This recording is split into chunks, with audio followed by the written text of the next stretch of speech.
Allora, benvenuto al Ministro Del Rio, buongiorno.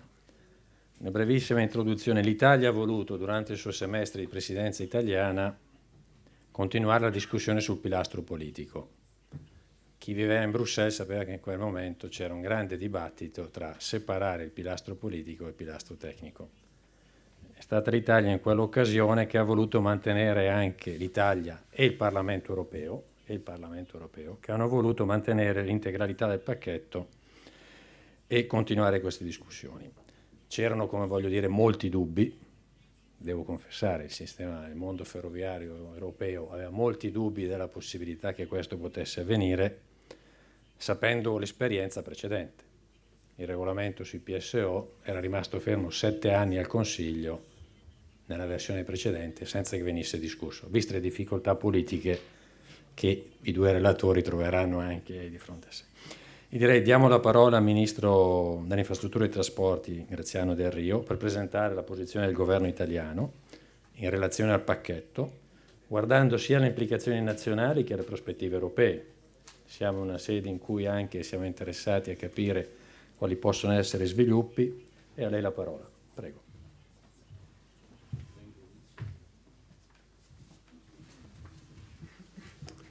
Grazie, bene, buongiorno. Scusate il ritardo, ma sono stato punito. Io uso di solito il treno, oggi sono venuto con l'autostrada e l'autostrada era completamente bloccata.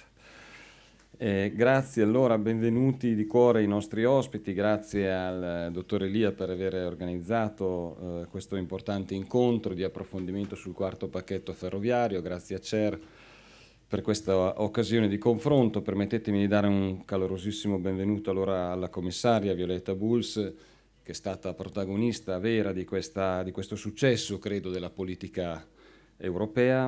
Un benvenuto a François Bausch, che è l'attuale Presidente, Ministro dei Trasporti, come sapete, il Presidente della Commissione, Michel Kramer, che abbiamo conosciuto e ci siamo confrontati nell'ultima riunione in Lussemburgo, dove abbiamo promosso l'uso della bicicletta.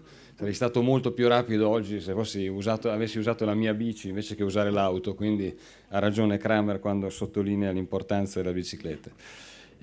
Allora noi siamo molto felici di accogliere qui tutti gli ospiti, tutti i parlamentari, gli europarlamentari sono stati protagonisti di questo successo. Ripeto, l'Europa si deve raccontare anche quando ha qualche successo, anche se non è un successo completato, è un successo in itinere, però certamente dobbiamo dire di questo lavoro molto importante, perché rappresenta un'occasione importante per migliorare i servizi ferroviari nell'Unione Europea, ne aumenta l'offerta, l'efficacia, l'efficienza e aumenta la competitività dell'Europa, che sempre più credo si debba rappresentare, si debba sentire come uno spazio unico. Lo stesso vale anche per i cieli, e siamo impegnati anche per approvare il cielo unico europeo, che è un altro obiettivo molto molto importante. Come sapete, l'Italia ha seguito e seguirà attentamente il lavoro del trilogo con il Parlamento europeo, lavorando insieme agli altri Stati membri per assicurare appunto l'unicità del pacchetto, che è sempre stata una nostra ossessione, lo sa bene David Maria Sassoli, che è qui davanti in prima linea, ed è importante per rendere più efficaci, crediamo, i requisiti tecnici e le regole di certificazione in materia ferroviaria, per attuare in modo omogeneo in tutti i paesi il processo di liberalizzazione e di governance. Io credo che questo pacchetto ferroviario sia molto importante non per le burocrazie europee, ma sia molto importante per i cittadini. Questo pacchetto, il principio sostanziale di questo pacchetto è che c'è il cittadino al centro, con le sue esigenze di mobilità, con le sue esigenze di trovare ovunque, in qualsiasi spazio nazionale si muova, servizi efficienti, efficaci. E quindi io credo che questo sia il messaggio che dobbiamo lanciare anche alle nostre popolazioni, e cioè il fatto che l'approvazione di queste regole comuni europee migliorano il diritto alla mobilità. Il diritto alla mobilità, che sempre è sostanzialmente correlato al diritto alla democrazia. Non c'è democrazia senza diritto alla libertà di movimento, e non c'è democrazia, non c'è opportunità di lavoro se non ci sono le connessioni adatte. Questo non è in discussione, come sapete, fin dall'esempio famoso di Rosa Parks agli inizi degli anni 50, quando animò la discussione sui diritti civili dei neri sulla base di un posto in un autobus, e quindi è da lì che nasce la rivolta. Capite che la mobilità non è solo un problema tecnico, è un problema democratico, quindi è un problema di partecipazione, di connessioni, di spazi comuni, appunto. L'Italia sarà assolutamente in prima fila nel continuare a sostenere l'azione della Commissione e del Parlamento. Ha promosso la liberalizzazione dei mercati ferroviari, come sapete, sui servizi merci, sui servizi internazionali di passeggeri. È entrato nel nostro mercato nazionale un secondo operatore privato che ha migliorato anche le performance della nostra azienda pubblica in questo confronto. Lo ammettono anche i protagonisti, che questo confronto è stato un confronto utile e quindi davvero importante, e l'Italia è impegnata a livello regionale per l'affidamento dei servizi di trasporto ferroviario passeggeri attraverso le gare. Quindi sappiamo che l'apertura al mercato ancora una volta è lo strumento più efficace per poter garantire servizi di qualità.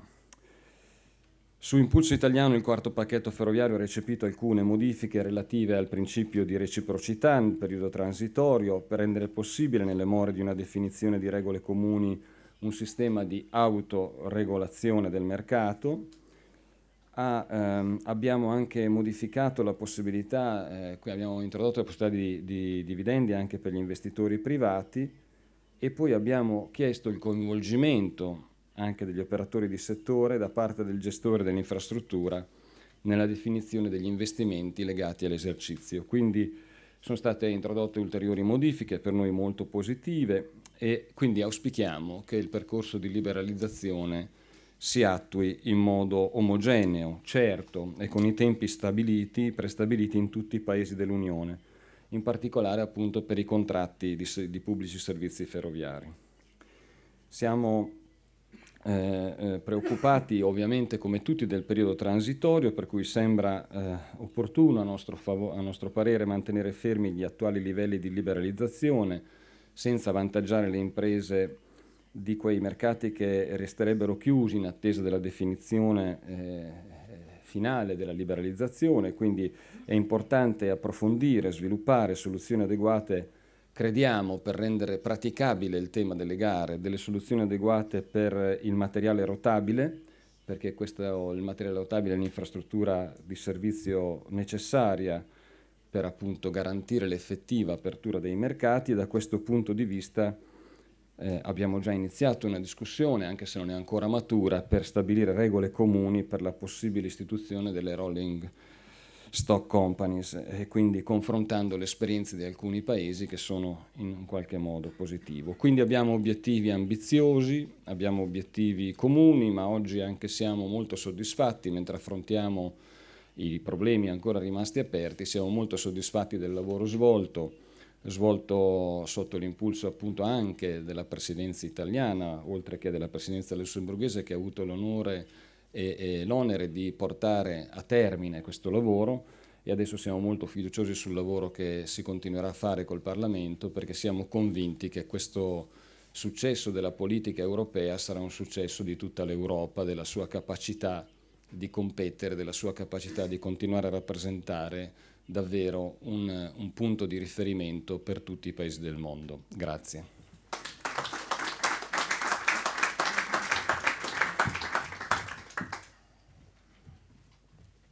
So, President Juncker, when we were reading the mission statement for Commissioner Bulc, we read that the 4 railway package was one of them, the aviation package and the 4 railway package. Then when we were reading the priorities of the Commission to the Parliament for 2016, we read also the conclusion of the package is a priority. So we'd like to hear your view on this. How far is it developed? So how you see it? And of course, I think there is also an expectation from the sector if there is some regulatory piece. Sorry to say this, no 5th railway package. There is an expectation it's called fourth railway package, but in reality it's the seventh, because we have the cross acceptance, we have the first one, which was 0. So we are the seventh railway package, and the sector in reality would like to see some sort of restraint. But we will be pleased to hear your view on this.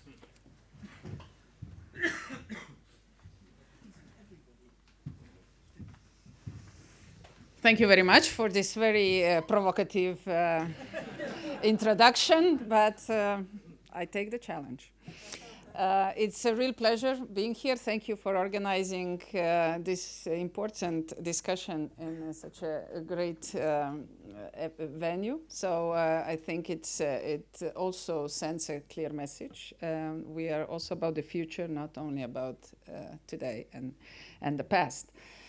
First of all, let me then just say that once we started to see that the stakeholders are getting serious about this package, we started to enforce the implementation of all other 3 packages. So right now, this is one of the very important focuses for this year, especially for the next year, is to make sure that all member states really deliver what they promised in the first 3 packages. So that will give us time to, of course, get ready for the 4th package. And I have to say, it's been a year ago, exactly a year ago, when the Parliament Tran Committee, Mr. Kramer and his friends, asked me this question: will there be the 5th railway package? And I said, no, not under my commission. And that is true. If this one doesn't get through, I'm not going to spend more time on railways. That means that stakeholders are not ready, they're not serious about railways, and we're not going to invest in railways anymore if nobody wants it. But I think the behavior of the last couple of months, and especially the last year, has really showed that industry, the politicians, the parliamentarians, they all really want to move forward, and Commission is more than happy to serve. And I'm very enthusiastic about the 4th railway package, because it is really an enormous step forward. But of course, without the support, the Commission cannot do anything but dream. Yeah? So what important message here is that the only reason why today can start talking that we are approaching to the point of the manifestation of this important package, including all the legislations that will follow, is because we worked as a team really well, and we still do. We are not at the end of the road yet. Please take this very seriously. We've done enormous steps, but we're not there yet. So this last trialogue that will start this week, it's really an important last step, and I hope that it will really deliver what we all wish.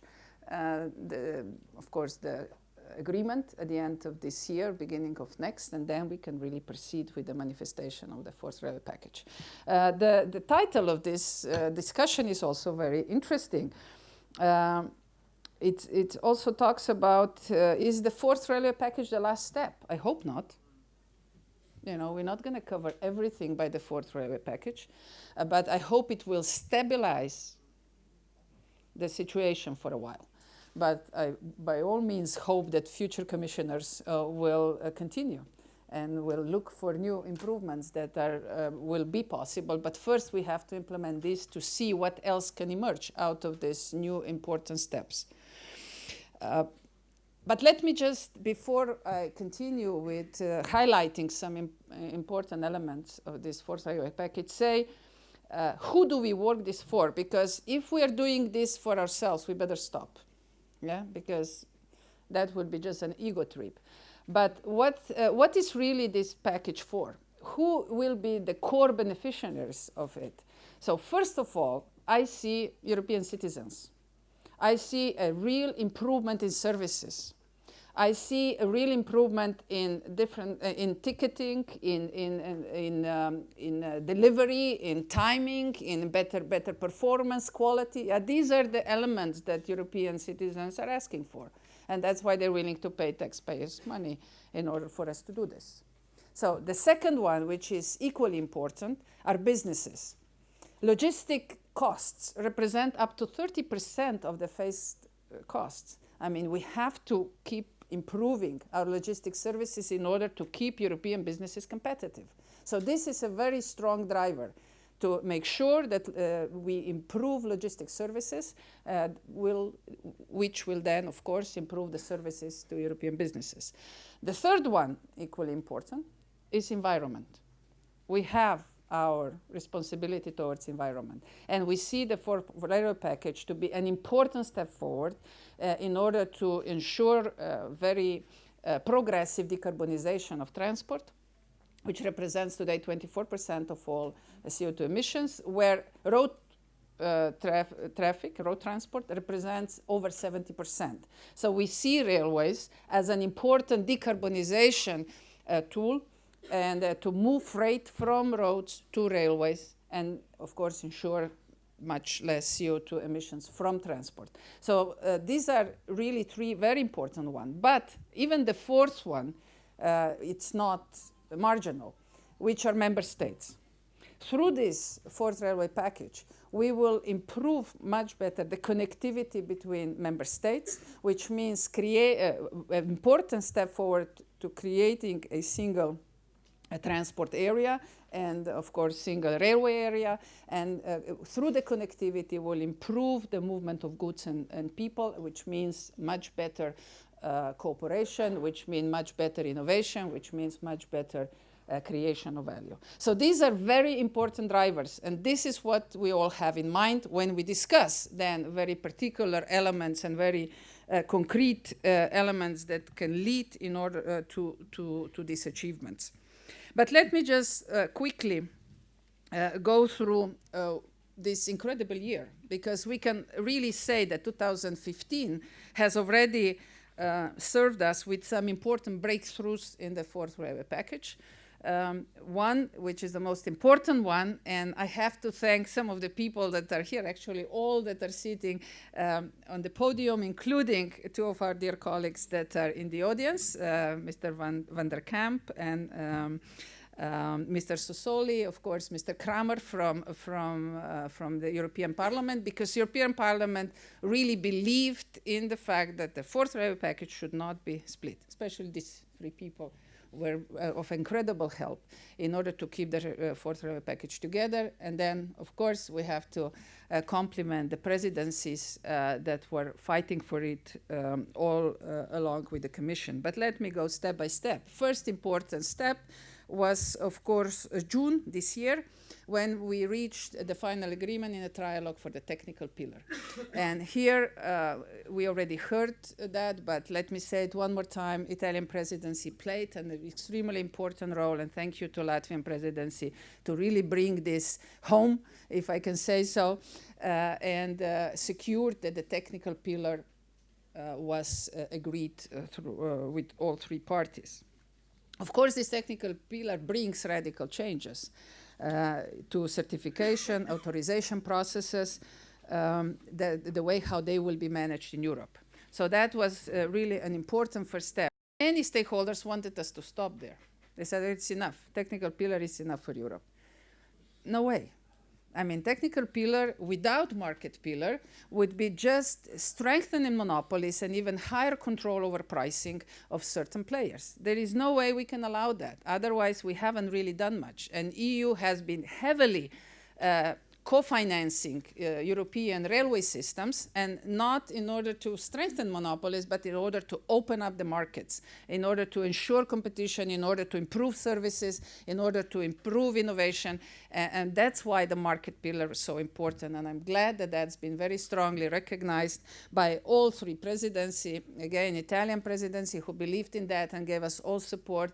And I'm really thankful for the Luxembourg presidency that was able to bring this so far with incredible enthusiasm and dedication. So we are now at the important next step. The trialogue starts at the end of this week. And I really hope we'll bring this one home too. And we can finally say the fourth railway package has moved forward. So October 8th was the core date for the market pillar, to get anonymous 28 member states voted for, and this is really great achievement, to support the market pillar, and now we can move forward. And this is now a very important next step. Now, let me just give you a couple of information about what's next. What is the next step? And I see that they forgot to start counting down those 5 minutes. I mean, if you're going to keep that on, I'm going to talk the whole day. Yeah.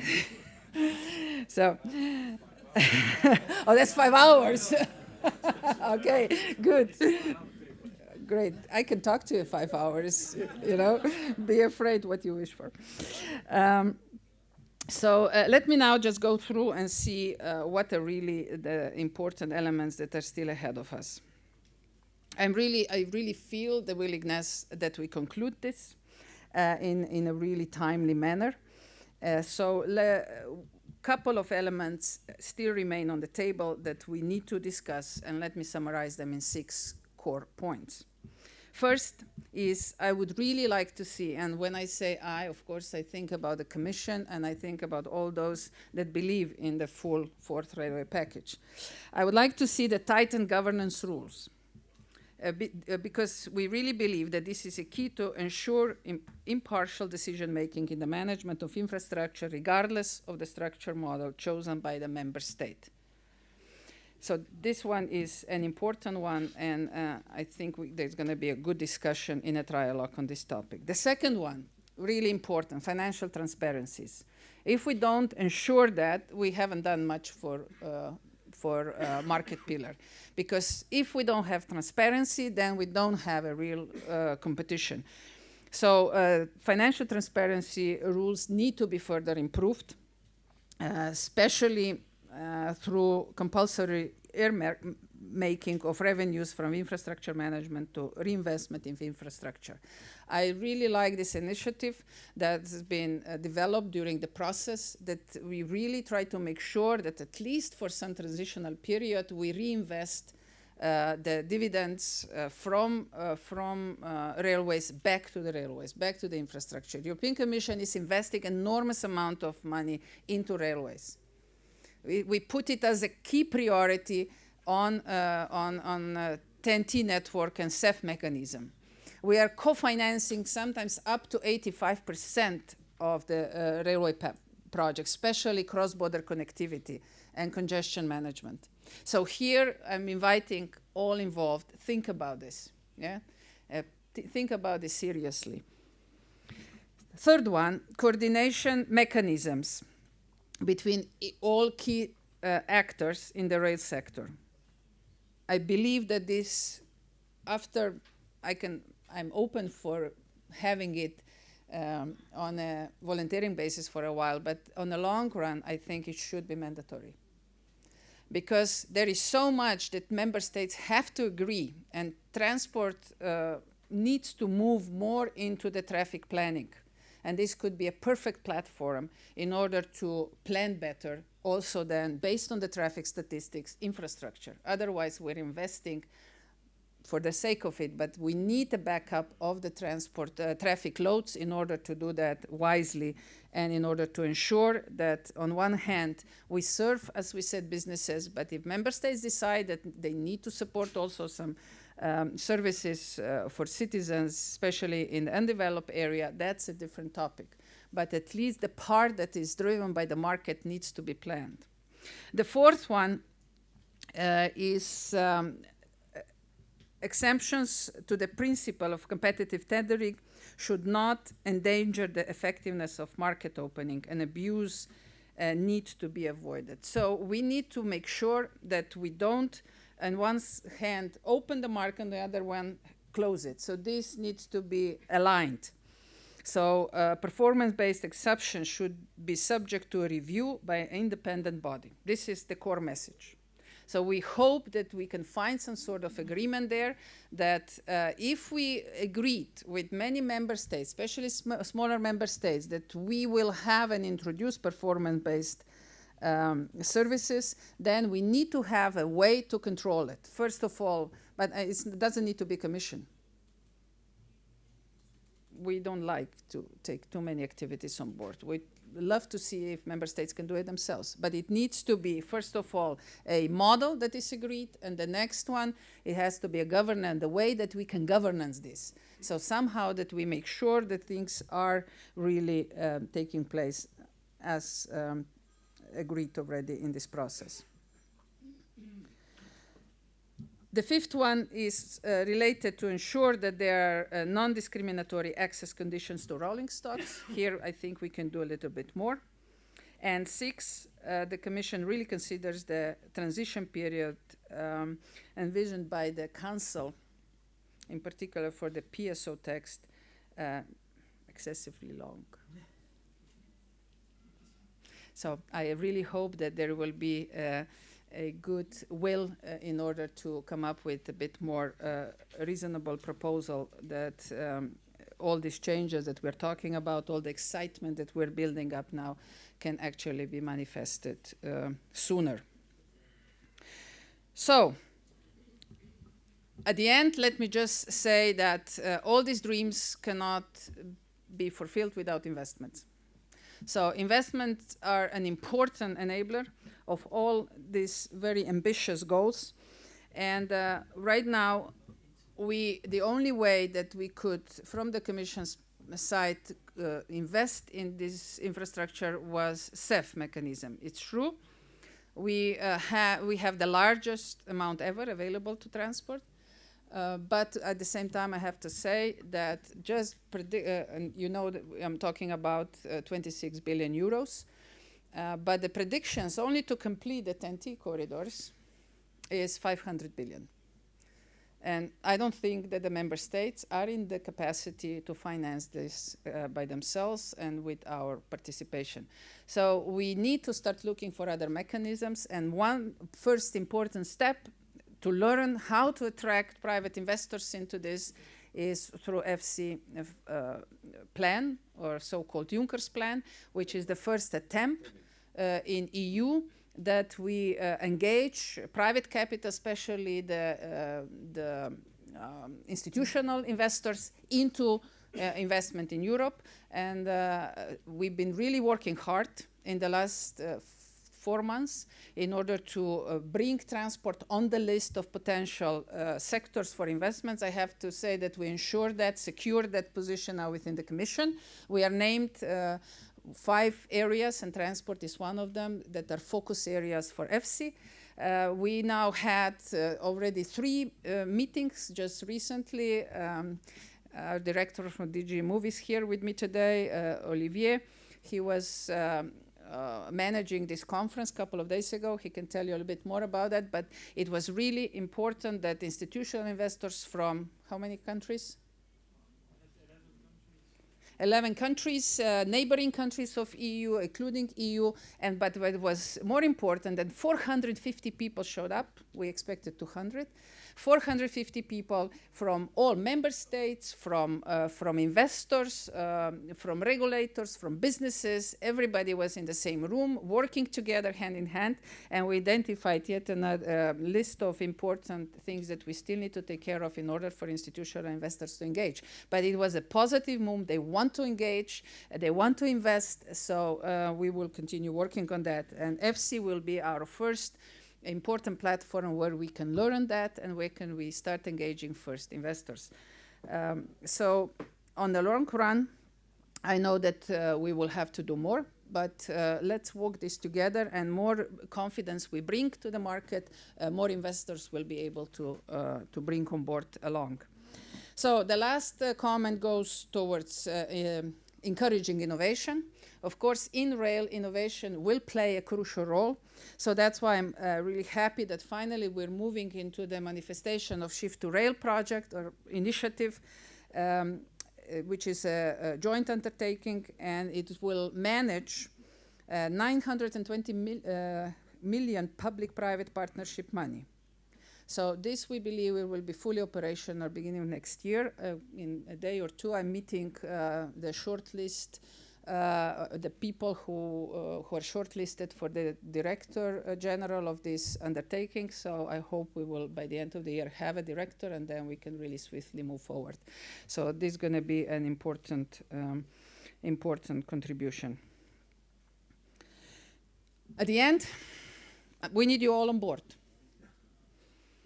It should not be a weak point. So please, now it's an opportunity that we get this rolling, and in the next couple of months will be crucial. And if the negotiations in trialogue are successful, I give you my word, we will do our part. So thank you very much.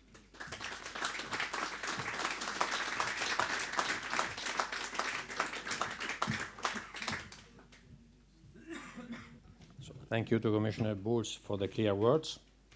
I think they've been very clear on the package and on the rest, and we thank you for this.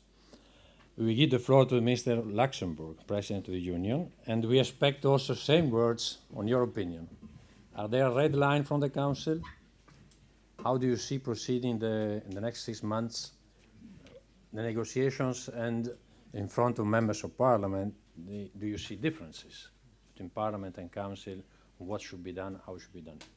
Thank you.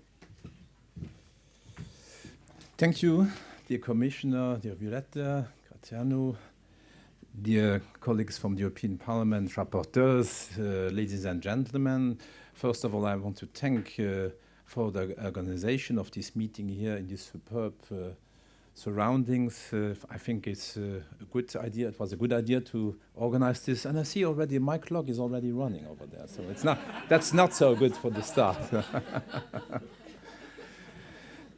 So you said before in your introduction, you said yes. You were not very. You were doubtful about keeping the package together, but I think you underestimate. The power of the Luxembourg presidency, and especially the optimism of Luxembourg presidency. And I think if we continue with this optimism, I think that we could reach the agreement very, very soon. So I want to stress on this because I want to remember that the Luxembourg presidency starts to prepare the discussions around the fourth railway package, not only in the 1st of July when we took over the presidency, but already a year before. A year before, we took the occasion, everywhere we had the possibility to do bilaterals with the several member countries. And we did this to find out what are the real sensibilities, what are the real concerns, the specificities of the different member countries. We did this because I lived the year before in the Council the discussions on the fourth railway package, and it was a very sterile debate. Nobody really said what he had really in his mind, what were their concerns. And I will stress on this also because I will remember that the consensus that we negotiated and that passed now with really 28 votes at the Council, it's a very delicate consensus. So I agree with the Commissioner that we should improve certain things, but we must keep attention not to really I would say, to kill the consensus that had been worked in during more than 1 year and based on the experiences that we had as a Luxembourg presidency with the different countries. And we have different sensibilities, no matter if it is a small or large country. And I think the consensus that we have now can give us a good basis to discuss. And this morning we had already an unexpected first informal trialogue that makes me more optimistic again, because it was a very good discussion. First, we heard the first time what are the concerns of the Commission for the trialogue, and also with one of the rapporteurs. And I think after the discussions that I had also yesterday with Mr. Van der Kamp, I think that we can do it until the beginning of next year. But when Luxembourg took over the presidency chair from our Latvian colleagues, and I have to use this opportunity also to thank again the Latvian presidency for finalizing the negotiations on the technical pillar, because without this excellent result in June, we would not have been able to progress on the political pillar as we did in the last months. So when Luxembourg took over, I had a clear vision.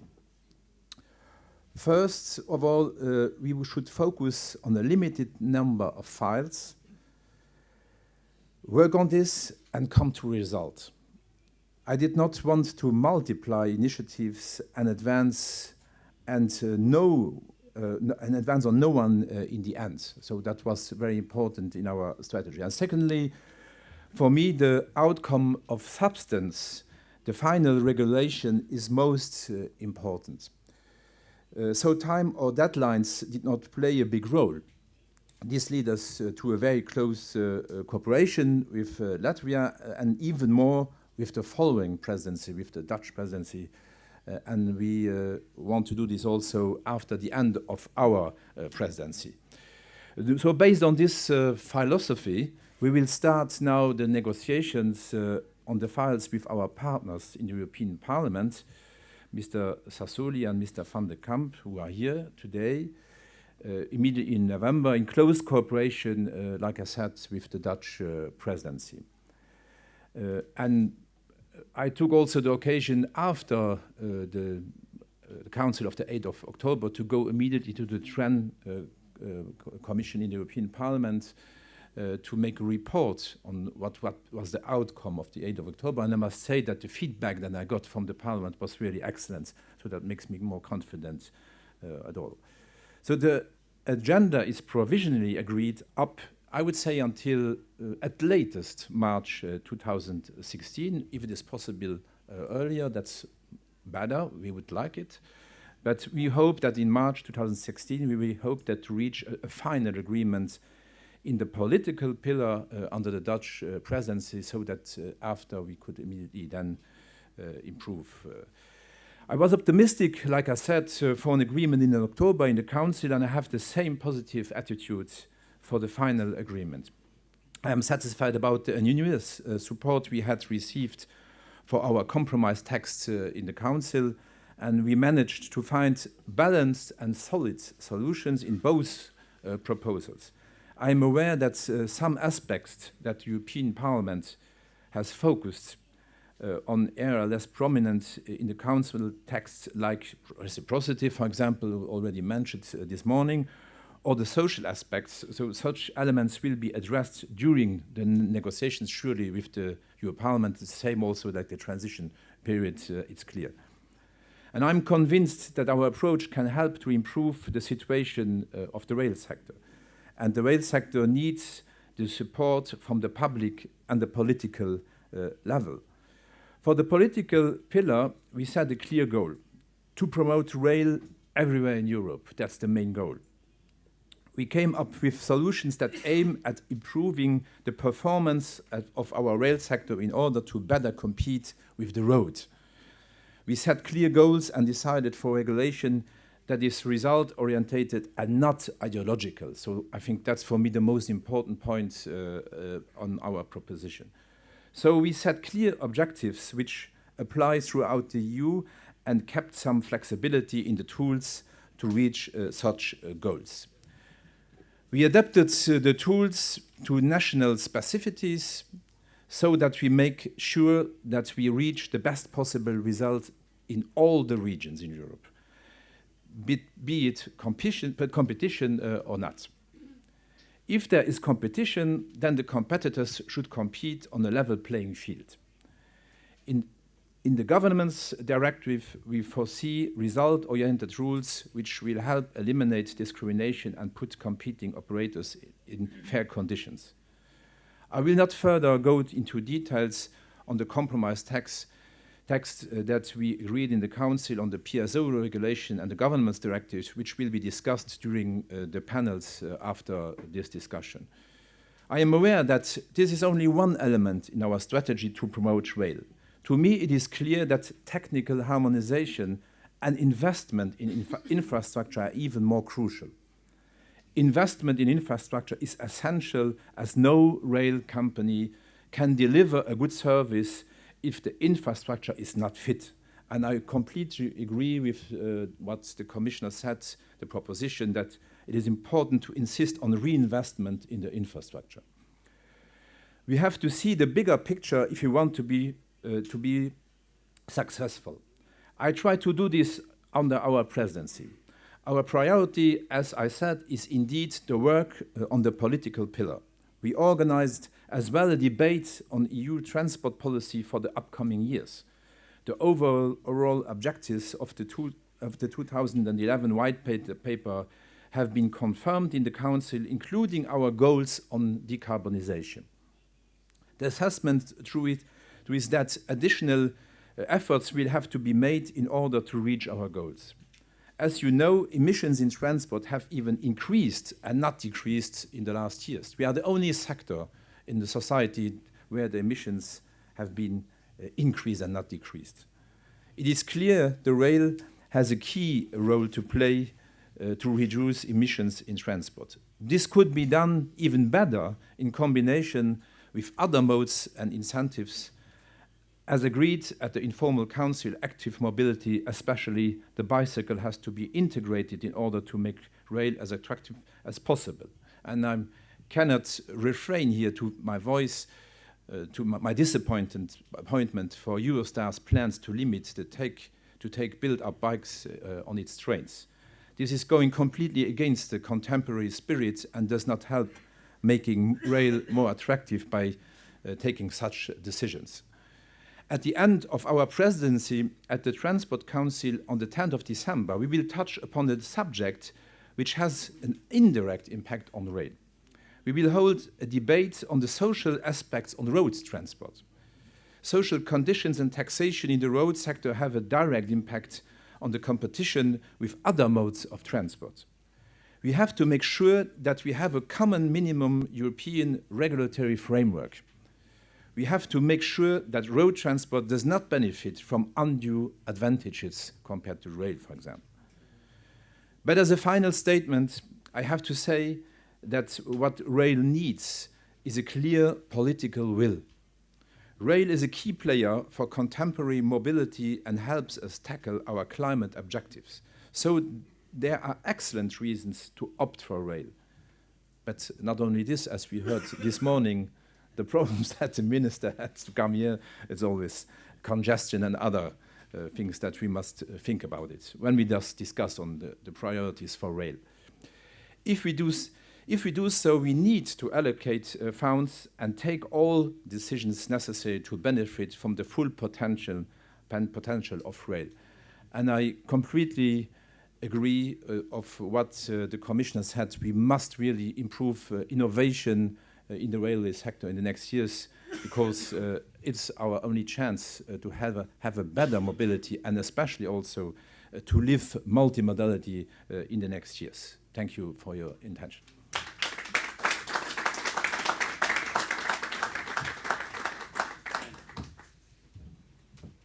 Thank you very much to Minister Bausch for his words. I must say that we have been surprised by the Luxembourg. But historically, Luxembourg has always been successful in the presidencies. So this has always been the case, one of the most successful presidencies. That's historically.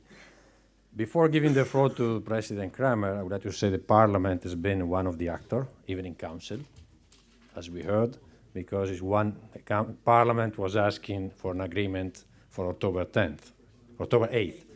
Otherwise, you are challenging and say, we would like to stop the discussion and split it. President Kramer was a rapporteur. He's a rapporteur on the IV package, especially in the safety directive, the revision of safety directive. And we all know you have a definite views on railways. We heard several times also members of the Commission consent. You have very clear views. If I may pick something from Minister Bausch, you say consensus is delicate. If you translate, it's very difficult for Council to move for the common agreement. If you translate, I don't know if this is true for Parliament too, because I understand also in Parliament discussion was, let's put delicate. It has not been easy to get, but you get to a common position. How do you see it, this trial developing and the position of the Parliament in this dossier?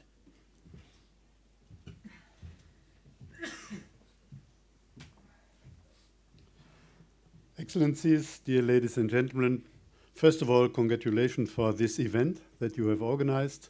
And of course, thank you very much for inviting me. And of course, transport, and especially railway transport, is very important in Europe. Because to go with a car or with a truck from Lisbon to Tallinn is not a problem. Normally, you can't notice the border. But if you make the same with a train, that is a catastrophe. Although the Iron Curtain went down 25 years ago. And therefore, we have to look very, very much to the railways. and the disadvantages have to be appear. So we have had European laws, cross-acceptance. That was a law that each locomotive, which is accepted in one country, is accepted in all the other countries, if not a country says, okay, it is not possible with me, and have to give the reasons why. But that was not a success. Or ERTMS.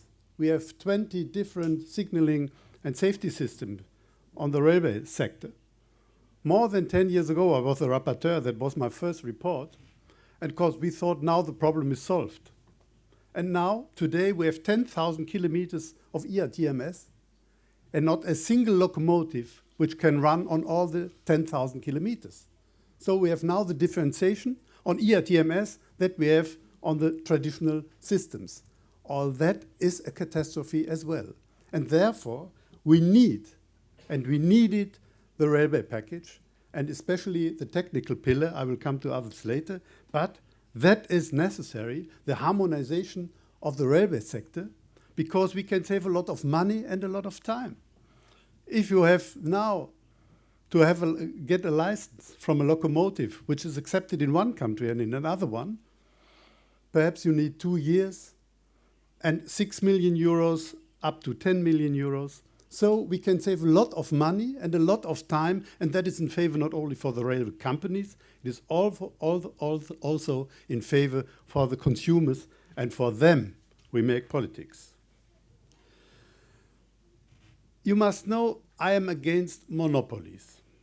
Therefore, competition for me is very important, and for the Parliament as well, because I don't like monopolies, neither state-owned or private-owned. And because I can give you some experience. And we want to change that, but not in 2041. If we have such a big problem, we can't wait until 2041.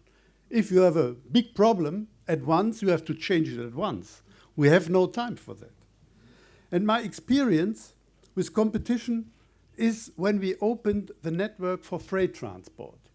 Some countries have done it before 2007. And they had a big advantage.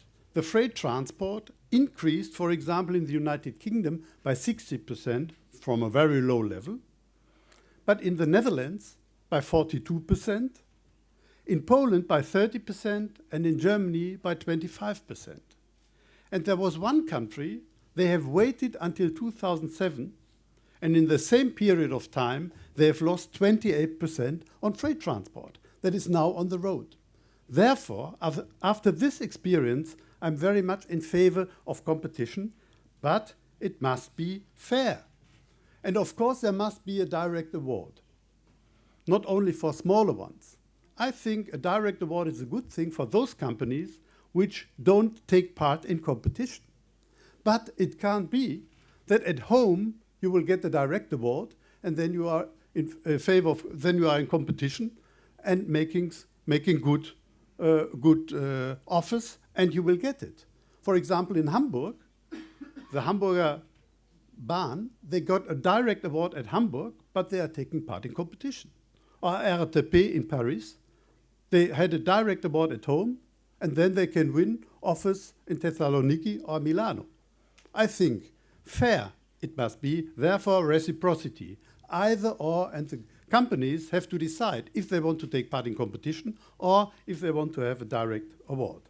And of course, it cannot only be the direct award for a special region for the city, because the surroundings of the city, normally all are integrated by buses, by trams or trains. So there we have to look very carefully to the compromise you found in the Council. And we need, you mentioned it, financial transparency. The money which is earned in the infrastructure must remain in the infrastructure. The money cannot be used to sell competitors or to buy a bus company in the United States or in Canada or elsewhere. This money we have saved here must be in the infrastructure, because we have a lot to do for the infrastructure. Therefore, it must be the transparency. And we need a fair competition, not only in the railways. I can tell you, if we have a wonderful, fair competition in the railway sector, we will not change the mobility, but that is necessary. Why is it so? We have an unfair competition between rail and road, and rail and aviation. It is a mandatory system, it is a European law that each locomotive has to pay a toll on each kilometer of track. So 100% of the railway network is tolled. The road network, it is a free will of the member states. If they have a toll, in Germany it is only on highways, some others. Now for trucks more than 7.5 tons. But on the railway, it's different. So 100% of the railway is tolled, of the network, and 0.9% of the road. If this framework will continue, the railways never will have a chance, but they has to have a chance. And if you compare it with aviation, the aviation companies in Europe get every year from us, from the European taxpayers, 30 billion euros because they don't pay kerosene tax and on international relations value-added tax. The railways and the consumers of the railways have to pay that. If I go from Berlin to Brussels by train, it takes 3 times longer, 3 times more expensive, and I have to pay 19% value-added tax. If I take the flight, the government in Germany says, oh, that is more harmful to the climate, but flying must be very cheap, we don't like it. That is absolutely unfair, and that has to be changed. So, because you mentioned, and of course I have to criticize the railway companies as well, because lots of railway companies, exceptions always, have a nationalistic view. They are nationalistic bodies. Therefore, we have the situation also because not all the railways are in favor of Europe. But sometimes they ignore their business. Now, twice it is mentioned that I'm in favor of bicycles. But where are the railway companies which take the bike in every train, in each train? There was a big majority in the European Parliament that in each train, also in high-speed trains, you have to take your bicycle. What is possible is in a bus, in a long-distance bus, or in the aviation, but here in the railways it should be very complicated. I can't follow that, because 44 billion is the income of bike tourists every year. And you ignore them. You force them to go in a bus or in an aviation. And therefore, I give an example of Austria, Railjet. Next year at the end, you can take your bike in the Railjet, and that must be a law and a practice, a daily practice all over Europe. We need the railways, and the European Parliament is very much in favor of the railways, because without the railways, we can't save mobility and the climate. But that is necessary, and François Bausch and Violetta Bulc have mentioned it, because the transport sector is the only sector where the increase of emissions since 1990. I can tell you since 1990 in the industry, we have a decrease of CO2 emissions by 32%. In the transport sector, in the same period of time, there is an increase by 28%. So without a change of mobility, we can't fight against climate change, but that is necessary that our children and their children will have a perspective to live on this planet. And that is necessary. And the money we have in other sectors, billions of euros of taxpayers' money, was nullified because in the transport sector there was nothing. And without railways, you can't save mobility. I'm convinced that we can save mobility and the climate in the future. Therefore, we are here to discuss it. The unfair competition must disappear. We must think in a European value for the railways, for the national companies. And if we do that with the 4th railway package and the last railway package, I hope so as well, then we can save the climate and the mobility for the future, and that our children and their children have a perspective to live on this planet. Thank you very much.